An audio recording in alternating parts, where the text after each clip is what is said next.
శాంతి భద్రతలకు భంగం కలిగించిన వారిపై నాన్ బెయిలబుల్ సెక్షన్ కింద కేసు నమోదు చేసి చర్యలు తీసుకోవడం జరుగుతుంది. కడప జిల్లా ఎస్పీ సిద్ధార్థ్ కౌశల్. నమస్కారం అండి. ఈరోజు లా అండ్ ఆర్డర్ పరిస్థితి మీద రివ్యూ చేసే ఉద్దేశంతో జమ్మలమడుగు పట్టణం సందర్శన చేయడం జరిగింది. జమ్మలమడుగు నియోజకవర్గం సంబంధించిన పోలీస్ అధికారులందరినీ కూడా ఈరోజు సమీక్ష చేయడం జరిగింది. రీసెంట్గా పోలింగ్ రోజు తర్వాత పోస్ట్ పోల్ జరిగినటువంటి ఇన్సిడెంట్స్ గురించి కూడా డీటెయిల్గా రివ్యూ చేయడం జరిగింది. కడప జిల్లా పోలీస్, ప్రత్యేకంగా జమ్మలమడుగు సబ్ డివిజన్ పోలీస్ చాలా చక్కచక్యంగా ఎలక్షన్ డ్యూటీ నిర్వహించారు. ఛాలెంజింగ్ సిచ్యువేషన్స్ ఉన్నప్పటికీ కూడా పర్సనల్ రిస్క్ మీద ప్రొఫెషనల్ కమిట్మెంట్తో పనిచేస్తూ ఏది కూడా అవాంఛనీయ సంఘటన జరగకుండా చూడగలిగారు. ఏదైతే ఇన్సిడెంట్స్ ఆ రోజు జరిగినాయి దానిపైన కూడా చట్టపరమైన చాలా స్ట్రాంగ్ యాక్షన్ తీసుకోవడం జరిగింది. అదేవిధంగా ఇప్పుడు రాబోయే ఎన్నికల రిజల్ట్స్ వచ్చే రోజు కొన్ని డిస్టర్బెన్సెస్ కమోషన్ మళ్ళా జరగవచ్చు అని మాకు ఇన్పుట్ ఉంది.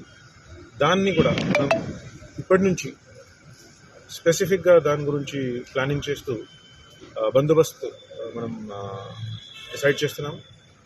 ముఖ్యంగా ఇందులో 2-3 అంశాలు అందరూ కూడా రాజకీయ నాయకులు మరియు పబ్లిక్ సభ్యులు పాటించుకోవాల్సింది.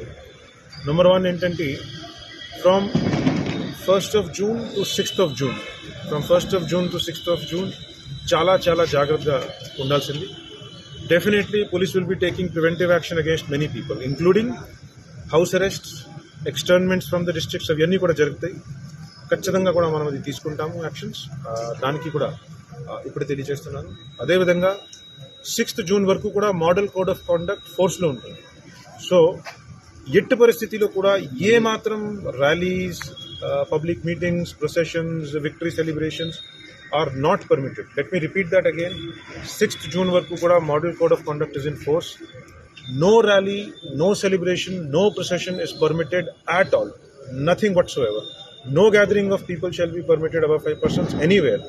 So we will be maintaining a curfew kind of a situation in Jammalmadu town and other areas of the constituency where we feel or we have information that disturbance జరిగే అవకాశం ఉంది. ఖచ్చితంగా కూడా ఎవరైనా కూడా ఏదైనా పీస్ని డిస్టర్బెన్స్ చేసే, శాంతి భద్రతని విఘటన పెట్టేలా కార్యక్రమం చేస్తే 100% నాన్ బెయిలబుల్ సెక్షన్స్ కింద వారిపైన చట్టపరమైన కఠిన చర్య ఉంటుంది అని తెలియజేస్తున్నాను.